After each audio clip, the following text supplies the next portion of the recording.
Alright, where are we, bro? Colorado Z stock.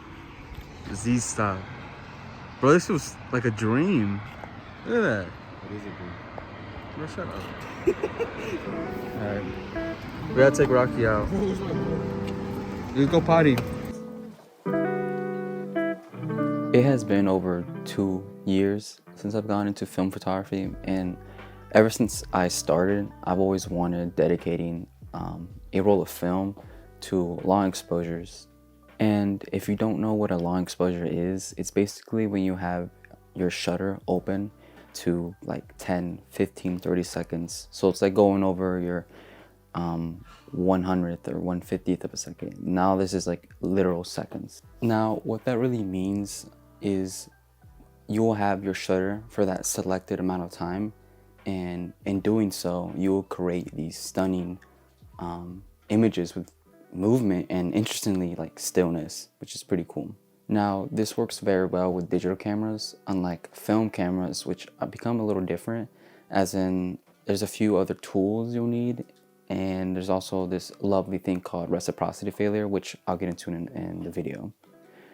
Now I happen to be lucky, as in my winter break I went to Colorado with my family. You guys don't want to get a hug? There's a ladder out here. It was then when I got to Colorado that I forgot to pack my film, and so I had to go visit this really cool camera store in Denver, and I ended up choosing Kodak Gold 200, which is a film I've shot before. It's, I think, the first roll of film I've ever shot with, so it's like an old friend. Yeah, so I ended up choosing that, and that's when the idea occurred to me that I should start doing long exposures. And like, I just, being in Colorado made me think of that, because it's Colorado, there's mountains, it's such a beautiful scenery, and that's what I wanted to do. My first spot was Central City, which is a pretty well-known town in Colorado, just west of Denver. And the drive itself there was pretty intense because it was night, it was snowing, and the roads were really windy and tight, and it was just pretty fun. Nonetheless, I got there with my brother and Rocky. Alright, so this isn't the best lighting, but I'm gonna try to shoot. If you want, you go into the car. Kodak Gold. Not to just stay warm. Bro, what? Rocky, you're our test subject today. We're gonna go be shooting film. Alright. Now, there are some very important things that you should have when taking a long exposure. First being is a good, sturdy tripod with absolutely no movement, because let me tell you, just the smallest amount of movement when you're shooting at 30 seconds will really like ruin your image. And I'm talking from experience, because the first couple of photos I took were absolutely horrible. Generally, when shooting for a long exposure, I would also recommend using a neutral density filter, or ND filter, which is a filter you apply to your lens to reduce the amount of light passing through it and hitting the sensor without ruining any image quality. Now, why would you use this filter? You would use it in any scenarios where there's a lot of light, as in like sunlight, or harsh lighting hitting the lens and sensor. So let's say you're going outside to take a photo with the sun out, and then you want to kind of use long exposure. You would probably use an ND filter to limit the amount of light passing through the lens. Now, there's another thing when shooting a long exposure with film, and that is reciprocity failure, which I found it to be really hard to pronounce in the beginning, as it is mastering its meaning.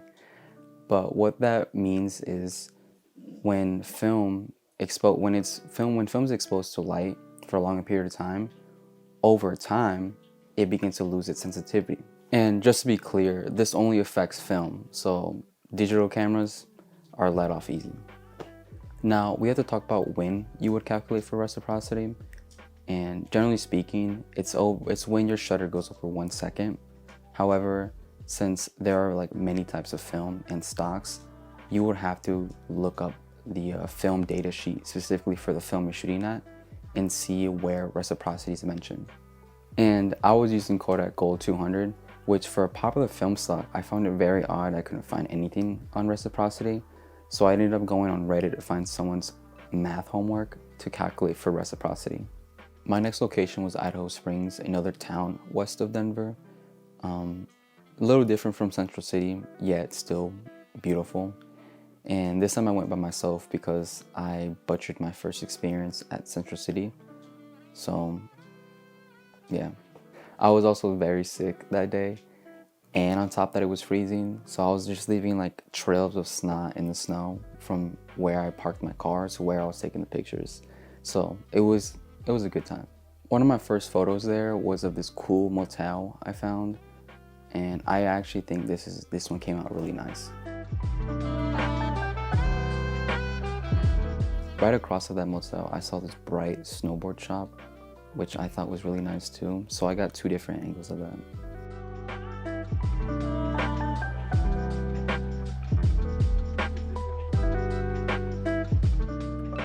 There's also this photo I took behind a car wash with the mountain still visible behind it, which was really insane because it was really dark outside. And the tungsten lighting coming from the car wash itself was really nice as it like sinks through the snow. So I'm just pretty happy how this one came out. Oh, and also the vacuum pumps as my subjects. Pretty cool. I forgot to mention that my tripod was also really broken. When I got there, for some reason, little like sprockets broke. So I had to use tape I luckily had in the car to hold my camera with the tripod. So make sure you have a tripod that's in working condition.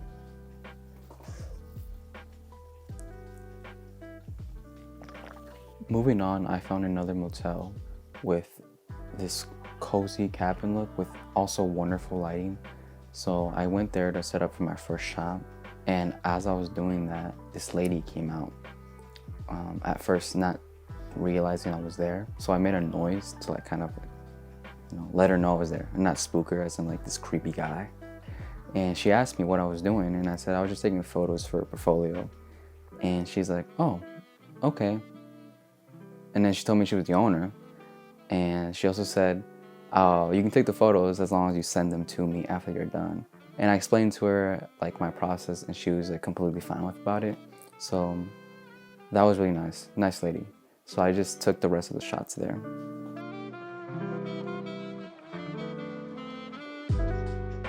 So I'm really glad that I was able to get my photos there, especially this one, because everything worked extremely well to my standards. So I'm pretty happy.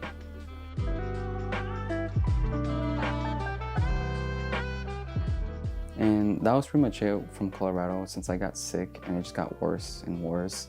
So no more photos until I got back home.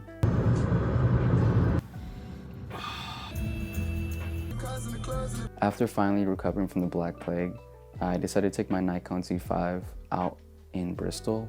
And there, on this wonderful snowy day, I took these exposures of this barn and some other parts of the countryside.